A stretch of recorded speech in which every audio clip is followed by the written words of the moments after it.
It was a sound. The worship team were singing about the sound of creation. Sound of Yeshua. When darkness has collided with a man. When Ono has become without form and void. The next thing you will hear is, and God said. That is a sound. Let there be light. Many of you, things have been stolen from your life right now.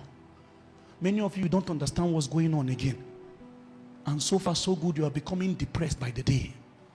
Every time you try to contemplate on the things of light and journey along the corridors of consecration, your fall will be worse than the place you got up from.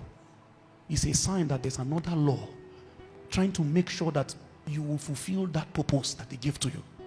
It's not only God that wrote a purpose for your life. There is an alternative kingdom that are violent about their approach.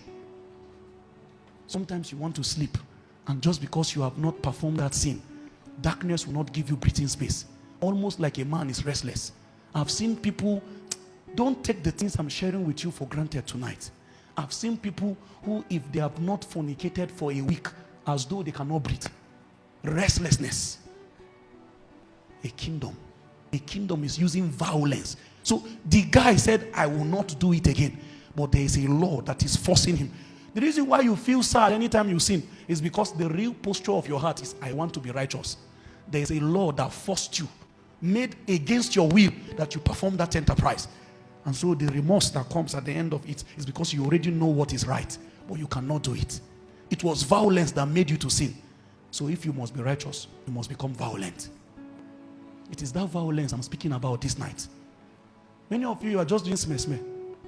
So by God's grace, I know if God, one of these days, God will, I refuse to fall. Let them hear you. Wake up in the night and say, I refuse to be small. Let the coven that are having meeting at that moment, let them, while they are talking about you, let them hear your voice, reply them. I refuse to be small.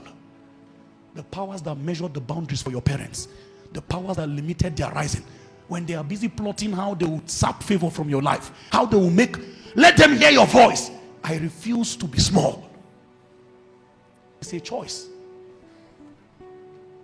The Bible says, who is it that saith it? And it cometh to pass when the Lord commands it not.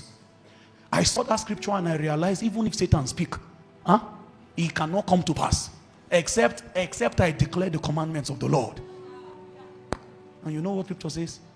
Because when me and Jesus became one in salvation, and Jesus entered me, the Bible gave me the ability to command the commandments of the Lord. So he says, and thou shalt decree a thing, and it shall be established. So if Satan speak, God too can speak through my mouth. If Satan say it will not be well, if I say it will be well, it is my commandment that will come to pass. How many people have called you and said they saw that you were crying? They saw people gathering in your house and shedding tears. You now went and be fasting. Who is it that said? Let me tell your neighbor that scripture.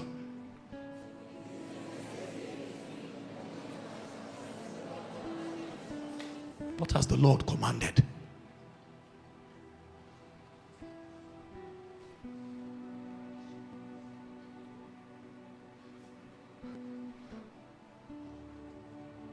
Tonight, my charge for you is one.